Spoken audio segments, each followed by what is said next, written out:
ఇది వేటూ న్యూస్లో వచ్చినటువంటి ఒక వార్త.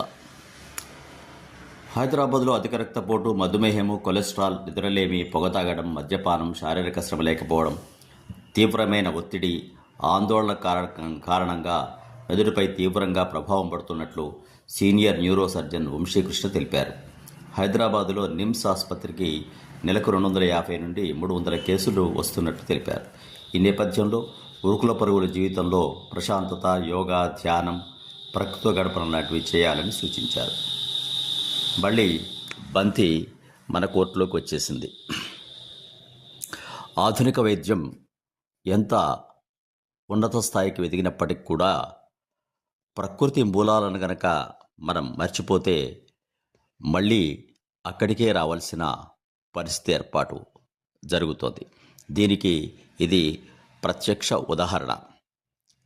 ఏదో చేయాలని, ఎంతో సంపాదించాలని, ఎక్కడికో వెళ్ళాలని ఆరాటంతో పోరాటం చేస్తున్న ప్రస్తుత మానవ సమాజానికి ఇది ఒక చెంపపెట్టు లాంటిది.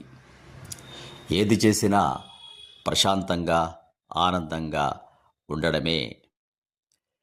ఎంత సంపాదించినా, ఏం చేసినప్పటికీ కూడా ఆనందము, ప్రశాంతత, ఆరోగ్యం లేకపోతే ఏదీ చేయలేం. ఆరోగ్యమే మహాభాగ్యం అన్నారు కదా.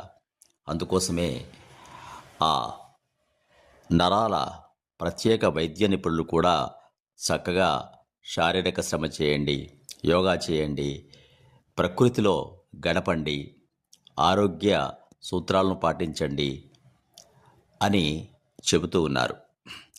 ఇవి మన ప్రకృతి విధానంలో కూడా ఉంది కాబట్టి దాని యొక్క ప్రాముఖ్యాన్ని ఇప్పటికైనా తెలుసుకొని ఉదయం లేవడము, రాత్రి త్వరగా నిద్రపోవడము, జంక్ ఫుడ్స్కు దూరంగా ఉండడము, పొగ తాగకపోవడము, మందులాంటి కార్యక్రమాలను తగ్గించడము లేక మానివేయడము, అతిగా ఉప్పు, కారాలు, మసాలాలు ఉన్నటువంటి ఆహారాన్ని దూరంగా ఉంచడము, చక్కని కూరగాయలు, పళ్ళు, ఆకుకూరలు మొదలైనవి ఎక్కువగా తీసుకోవడము, 5 వైట్ పాయిజన్స్ను సాధ్యమైనంత వరకు దూరంగా ఉంచడము, జంక్ ఫుడ్ను తీసివేయడము, ఊబకాయాన్ని తగ్గించుకోవడము, ఇవన్నీ చేసినట్లయితే చేసి రోజు కొంత యోగా, నడక, ఎక్కువగా నీళ్లు త్రాగడం ఇవి చేస్తూ ఉన్నట్లయితే ఆరోగ్యం సక్రమంగా ఉంటుంది అనే విషయాన్ని